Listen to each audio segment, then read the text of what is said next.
ಸಚಿವ ಸ್ಥಾನ ನೀಡದಿರುವುದನ್ನು ವಿರೋಧಿಸಿ ಗುಡಿಬಂಡೆಯಲ್ಲಿ ಇತ್ತೀಚೆಗೆ ಬಂದ್ ನಡೆದಿತ್ತು. ಆದರೆ ಈ ಬಂದ್ ವೇಳೆ ಸಾರ್ವಜನಿಕರಿಗೆ ತೊಂದರೆಯ ಜೊತೆಗೆ ಸರ್ಕಾರಿ ಶಾಲೆಗಳಿಗೂ ಕೈ ಹಾಕಲಾಗಿದೆ ಎಂಬ ಗಂಭೀರ ಆರೋಪ ಕೇಳಿಬಂದಿದೆ. ಆರೋಪದ ಪ್ರಕಾರ ಕೆಲವರು ಶಾಲೆಗಳಿಗೆ ನುಗ್ಗಿ ಗಂಟೆ ಬಾರಿಸಿ ಇಂದು ಶಾಲೆ ಇಲ್ಲ ಎಂದು ಹೇಳಿ ಮಕ್ಕಳನ್ನ ಮನೆಗೆ ಕಳುಹಿಸಿದ್ದಾರೆ. ರಾಜಕೀಯ ಹೋರಾಟದ ಹೆಸರಿನಲ್ಲಿ ಮಕ್ಕಳ ಶಿಕ್ಷಣಕ್ಕೆ ಅಡ್ಡಿ ಮಾಡಿದ್ದು ಸರಿಯಲ್ಲ ಎಂದು ಈಗ ಪ್ರತಿಭಟನೆಗಳು ಶುರುವಾಗಿವೆ.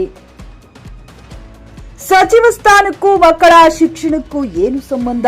ರಾಜಕೀಯ ಭವಿಷ್ಯಕ್ಕಾಗಿ ಶಾಲೆಗಳ ಶೈಕ್ಷಣಿಕ ಚಟುವಟಿಕೆಗೆ ಅಡ್ಡಿಪಡಿಸುವುದು ಯಾವುದೇ ಕಾರಣಕ್ಕೂ ಸಮರ್ಥನೀಯವಲ್ಲ.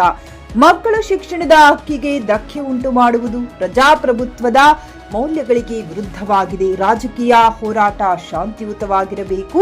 ಶಾಲೆಗಳು ಮತ್ತು ವಿದ್ಯಾರ್ಥಿಗಳಿಂದ ಅದರಿಂದ ದೂರವಿಡಬೇಕು. ಕ್ಷೇತ್ರದ ಅಭಿವೃದ್ಧಿಗೆ ಸಚಿವ ಸ್ಥಾನವೇ ಏಕೈಕ ಮಾನದಂಡ ಅಲ್ಲ ಎಂದು ಜಯರಾಮರೆಡ್ಡಿ ಹೇಳಿದರು. ಉದ್ಯೋಗ ಸೃಷ್ಟಿ, ಖಾಲಿ ಹುದ್ದೆಗಳ ಭರ್ತಿ, ಶಿಕ್ಷಣ ಮತ್ತು ರೈತರ ಸಮಸ್ಯೆಗಳಿಗೆ ಆದ್ಯತೆ ನೀಡಬೇಕು ಎಂಬುದು ಅವರ ಒತ್ತಾಯ. ಬಂದ್ ವೇಳೆ ನಡೆದ ಎಲ್ಲಾ ಘಟನೆಗಳ ಬಗ್ಗೆ ಜಿಲ್ಲಾಡಳಿತ ಮತ್ತು ಪೊಲೀಸ್ ಇಲಾಖೆ ನಿಷ್ಪಕ್ಷಪಾತ ತನಿಖೆ ನಡೆಸಬೇಕು.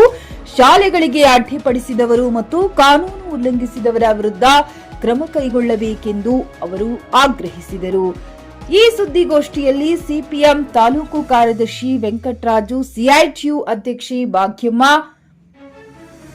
ಕರ್ನಾಟಕ ಪ್ರಾಂತ ರೈತ ಸಂಘದ ತಾಲೂಕು ಅಧ್ಯಕ್ಷ ಆದಿನಾರಾಯಣ ಸೇರಿದಂತೆ ಹಲವರು ಭಾಗವಹಿಸಿದ್ದರು. JN Krishnareddy, JK news Kannada, Chikkaballapur. ಶಾಸಕರಿದ್ದಾರೆ, ಆದರೆ ಈ ಒಂದು ಕ್ಷೇತ್ರವನ್ನು ಅಭಿವೃದ್ಧಿ ಮಾಡಬೇಕಾದ್ರೆ ಏನು ಸಚಿವ ಸ್ಥಾನ ನೀಡಲೇಬೇಕೆಂಬ ಏನು ಇದಿಲ್ಲ. ಸಚಿವ ಸ್ಥಾನ ಇಲ್ಲದೇ ಇದ್ದರೂ ಕೂಡ ನಮ್ಮ ಬಾಗೇಪಲ್ಲಿ ಕ್ಷೇತ್ರವನ್ನು ಅಭಿವೃದ್ಧಿ ಮಾಡಿದ್ದಾರೆ. ಕೆಲವು ಹಿಂದಿನ ನಮ್ಮ ಶ್ರೀರಾಮ್ ರೆಡ್ಡಿ ಅವರು ಇದ್ದಿದ್ದು ಏಕೈಕ ಶಾಸಕರು.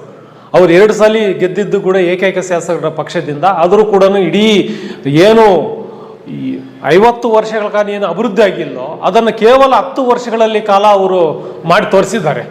ಒಬ್ಬೊಬ್ಬ ಶಾಸಕರಾಗಿ ಸಚಿವ ಸ್ಥಾನ ಇಲ್ಲದೇ ಇದ್ದರೂ ಕೂಡ ಯಾವ ಸಚಿವರು ಕೂಡ ಮಾಡದೇ ಇರ್ತಕ್ಕಂಥ ಒಂದು ಕೆಲಸವನ್ನು ಅವರು ಮಾಡಿದ್ದಾರೆ. ಉದಾಹರಣೆ ಕೇಳಬೇಕಾದ್ರೆ ನಮ್ಮ ಇಡೀ ಅವಿಭಜಿತ ಕೋಲಾರ ಜಿಲ್ಲೆಯಲ್ಲಿರುವ ಆಗಿತ್ತು. ಆಗ ಇಡೀ ಅವಿಭಜಿತ ಕೋಲಾರ ಜಿಲ್ಲೆಯಲ್ಲಿ ಪಾಲಿಟೆಕ್ನಿಕ್ ಕಾಲೇಜ್ ಇದ್ದಿದ್ದು ಚಿಂತಾಮಣಿಯಲ್ಲಿ. ಆದರೆ ಇಡೀ ಬಾಗೇಪಲ್ಲಿಗೆ ನಮಗೆ ಬೇಕು ಪಾಲಿಟೆಕ್ನಿಕ್ ಕಾಲೇಜ್ ಅಂತ ಒಂದು ಮತ್ತೆ ಸರ್ಕಾರಿ ಪಾಲಿಟೆಕ್ನಿಕ್ ಕಾಲೇಜ್ ಓಪನ್ ಮಾಡಿಸಿದ್ದು ನಮ್ಮ ಬಾಗೇಪಲ್ಲಿ, ಇಲ್ಲಿ 2ನೇ ಕಾಲೇಜು. ಈ ರೀತಿಯಲ್ಲಿ ಅಭಿವೃದ್ಧಿ ಮಾಡಿದ್ದಾರೆ. ಆದ್ದರಿಂದ ನಾವು ಏನು ಆತಂಕ ಪಡಬೇಕಾದಂತ ಇಲ್ಲ. ಅವರು ಮಿನಿಸ್ಟರ್ ಕೊಟ್ಟಿದ್ರು ಕೂಡ. ಆದರೆ ಇವರು ಏನು ಕಾಂಗ್ರೆಸ್ ಪಕ್ಷದವರು ಅವರು ನಡ್ಕೊಂಡಿರುವಂಥ ರೀತಿ ಏನಿದೆ ಬಂದು ಮಾಡುವಂಥ ದಿವಸ, ಅದನ್ನು ನಾವು ಖಂಡನೆ ಮಾಡ್ತಿದ್ದೀವಿ. ಯಾಕಂದರೆ ಇಡೀ ಅವರ ಒಂದು ಸರ್ಕಾರ ಇತ್ತು, ಇಡೀ ಇಲ್ಲಿ ಶಾಸಕರಿದ್ದಾರೆ. ಅವ್ರ ಶಾಲೆಗಳು ಬೇಕಾದ್ರೆ ಮುಂದಿನ ದಿನನೇ ಅನೌನ್ಸ್ ಮಾಡಿ ಈಗ ನಾವು ಬಂದ್ ಮಾಡ್ತಾ ಇದ್ದೀವಿ ಅಂತ ಹೇಳಿದ್ರೆ ಅವ್ರು ಯಾರು ಶಾಲೆಗಳು ಓಪನ್ ಮಾಡ್ತಾ ಇರಲಿಲ್ಲ, ಯಾರು ಕೂಡ ಬರ್ತಾ ಇರಲಿಲ್ಲ. ಯಾವುದೇ ಒಂದು ಪೂರ್ವಭಾವಿ ತಯಾರಿಲ್ಲದೆ ಇಡೀ ಏಕಾಏಕಿ ಏನು ಬಂದ್ ಮಾಡಿದ್ದಾರೆ ಅದು ಸರಿ ಇಲ್ಲ. ಅವರು ಬಂದ್ ಮಾಡಿಕೊಳ್ಳಿ, ಆದರೆ ನಮ್ಮ ಕಾರ್ಯಕರ್ತರ ಮೇಲೆ ಕೂಡ ಅಲ್ಲೇ ಮಾಡೋದಕ್ಕೆ ಬಂದಿದ್ದಾರೆ. ಅದನ್ನು ನಾವು ನಮ್ಮ ಪಕ್ಷ ತೀವ್ರವಾಗಿ ಖಂಡನೆ ಮಾಡ್ತಾ ಇದ್ದೀವಿ. ಅವರು ಬಂದ್ ಮಾಡೋದರಲ್ಲಿ ಅವರ ಹಿತಾಸಕ್ತಿಗೋಸ್ಕರ ಅವ್ರು ಬಂದ್ ಮಾಡ್ತಾ ಇದ್ದಾರೆ. ಯಾವುದೇ ಒಂದು ಸಾರ್ವಜನಿಕ ಸಮಸ್ಯೆಗಳಾಗಲಿ ಅವ್ರು ತಗೊಂಡು ಬಂದ್ ಮಾಡ್ತಾ ಇಲ್ಲ. ಆದರೂ ಕೂಡ ಅವರು ಮಾಡ್ತಾ ಇದ್ರು ಕೂಡ ನಾವು ಯಾರೂ ಕೂಡ ತೊಂದರೆ ಮಾಡಿಲ್ಲ ನಮ್ಮ ಕಾರ್ಯಕರ್ತರು. ಆದರೂ ಕೂಡ ನಮ್ಮ ಕಾರ್ಯಕರ್ತರುಗಳು ಏನೋ ಅವರು ಏನೋ ಸಮಸ್ಯೆಗಳು ಮಾತಾಡೋಕ್ಕೆ ಏನು ಶಾಲೆಗೆ ಹೋಗಿದ್ರೆ ಅವರ ಮೇಲೆ ತೀವ್ರವಾದಂಥ ದಬ್ಬಾಳಿಕೆ ಮಾಡೋಕ್ಕೆ ಪ್ರಯತ್ನ ಮಾಡಿದ್ದಾರೆ. ಅದನ್ನು ನಮ್ಮ ಪಕ್ಷ ತೀವ್ರವಾಗಿ ಖಂಡನೆ ಮಾಡ್ತಾ ಇದೆ ಅಂತ ನಾವು ಹೇಳೋಕ್ಕೆ ನಾವು ಇಷ್ಟಪಡ್ತಾ ಇದ್ದೀವಿ. ಖರೀದಿಸುವ ಪ್ಲಾನ್ ಇರುತ್ತೀರಾ? ಹಾಗಾದ್ರೆ ಕೇತಕಿ ಡೆವಲಪರ್ಸ್ ನಲ್ಲಿ ಮೂಲಭೂತ ಸೌಕರ್ಯಗಳುಳ್ಳ CC road, footpath, garden, under drainage, water supply, ಉತ್ತಮ ಪರಿಸರವುಳ್ಳ ಫ್ಲಾಟ್ಸ್ ಲೇಔಟ್ ಲಭ್ಯ. ಬೀದರ್, ಹುಮ್ನಾಬಾದ್ ಸೇರಿದಂತೆ ಹಲವು ಭಾಗಗಳಲ್ಲಿ ಸುಂದರ ಲೇಔಟ್ಗಳಿದ್ದು ಅತ್ಯುತ್ತಮ ಬೆಲೆ, ಇಎಂಐ ಸ್ಕೀಮ್ ಅನ್ನು ಲಭ್ಯ.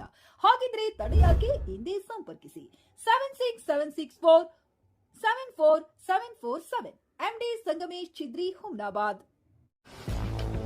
ಗ್ರಾಹಕರ ಸ್ಯಾಟಿಸ್ಫ್ಯಾಕ್ಷನ್ ನಲ್ಲಿ ನಂಬರ್ 1 ತೃಪ್ತಿಕರ ದೈಹಿಕವಾದ ಹುಮ್ನಾಬಾದ್ನ ಎಸ್ವಿ ಟಿವಿಎಸ್ ಶೋರೂಮ್ ನಿಮಗಾಗಿ ತರುತ್ತಿದೆ ಹೊಸ ಮಾಡೆಲ್ಗಳ.